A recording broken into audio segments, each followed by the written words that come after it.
sold by his own family like property, dragged into a foreign land, falsely accused after he refused to sin, locked in a dark prison, then forgotten for years. But the prison door was not the end, because God, the one who planted a dream in Joseph's heart, did not abandon him in darkness, in waiting, or in silence. And when the time came, everything reversed so fast that an entire empire had to listen to the words of a prisoner. Don't scroll away, because the story begins right now.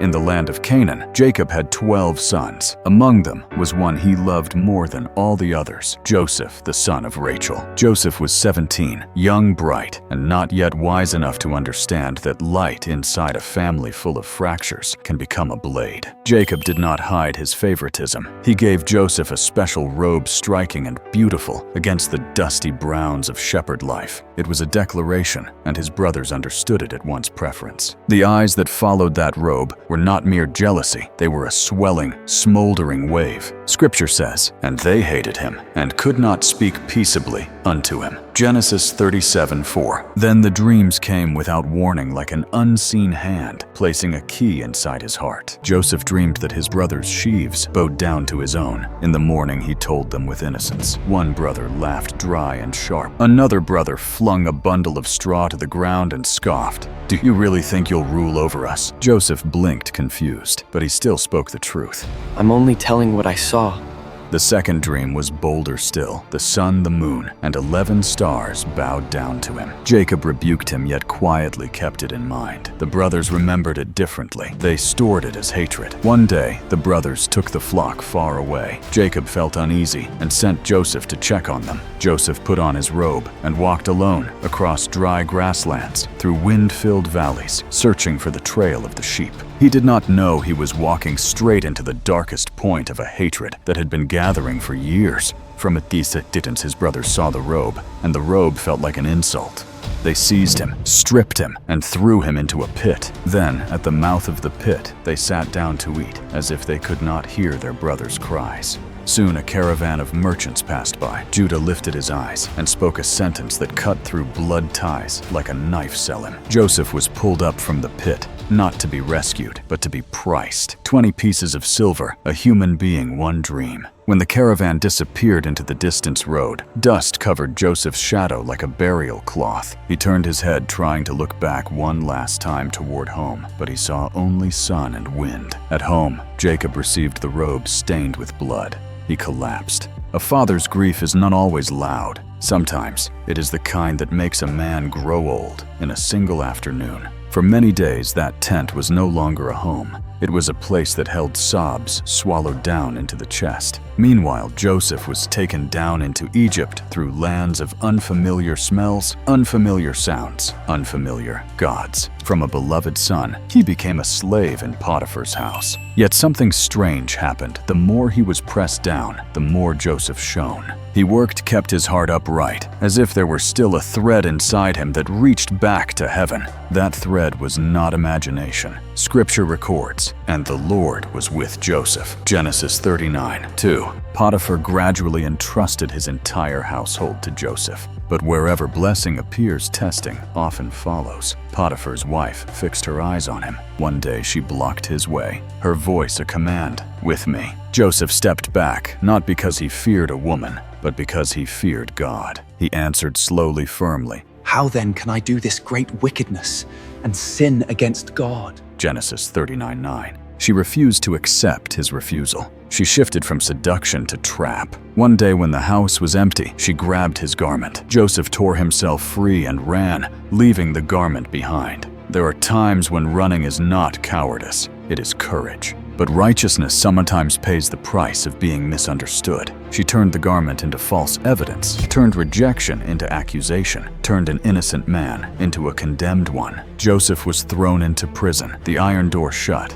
and once again he was in darkness. There he met two notable prisoners, Pharaoh's chief cupbearer and chief baker. They dreamed and were troubled. Joseph spoke a sentence that revealed the foundation of his life. Do not interpretations belong to God? Genesis 48. He interpreted their dreams. Everything happened exactly as he said, and the cupbearer was restored to his position. But those who are rescued often forget the ones left behind. Scripture says, "Yet did not the chief butler remember Joseph, but forgot him." Genesis 40:23. Years passed like black water, slipping through cracks in stone. Joseph lived in the breath of a man forgotten, yet he did not let being forgotten turn him faithless. Then Pharaoh dreamed. No one could interpret it. The cupbearer suddenly remembered the Hebrew man in prison. Joseph was pulled up from the pit once more, shaved, given clean clothes, and brought before the throne. Pharaoh looked at him as one who held power over life and death. "I have heard say of thee that thou canst understand a dream to interpret it." Joseph did not take credit. He answered clearly and humbly,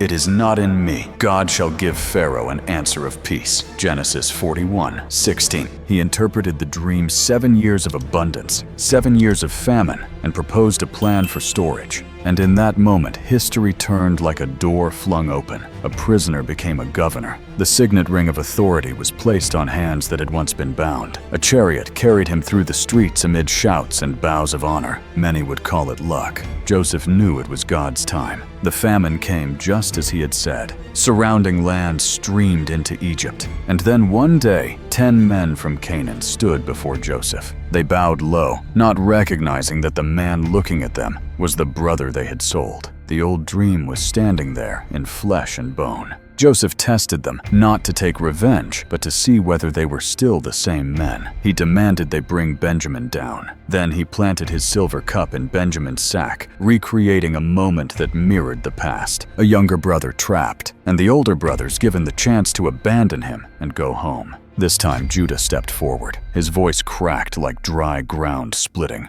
"Let me remain instead of the child." Joseph could not endure it any longer. He sent everyone out then, wept like a man who had held back tears for far too long. He spoke in their mother tongue, trembling yet gentle. I am Joseph. His brothers froze, and at the moment they expected to be crushed by power, Joseph lifted them with grace. He drew them close. He said the words that changed the color of the whole story. "Now therefore, be not grieved nor angry with yourselves that ye sold me hither. For God did send me before you to preserve life." Genesis 45:5. That was not denial of their sin. It was a declaration that sin is not the final pen. God is the one who holds the pen. Then came the breaking embraces, trembling kisses, sobs that could not be hidden. And the news ran back to Canaan like word returning from the dead. Joseph is still alive. Jacob heard it, and his heart seemed to stop, then beat again. He went down to Egypt. Father and son met. A family was saved from starvation. A lineage was preserved for the next chapters of redemption history.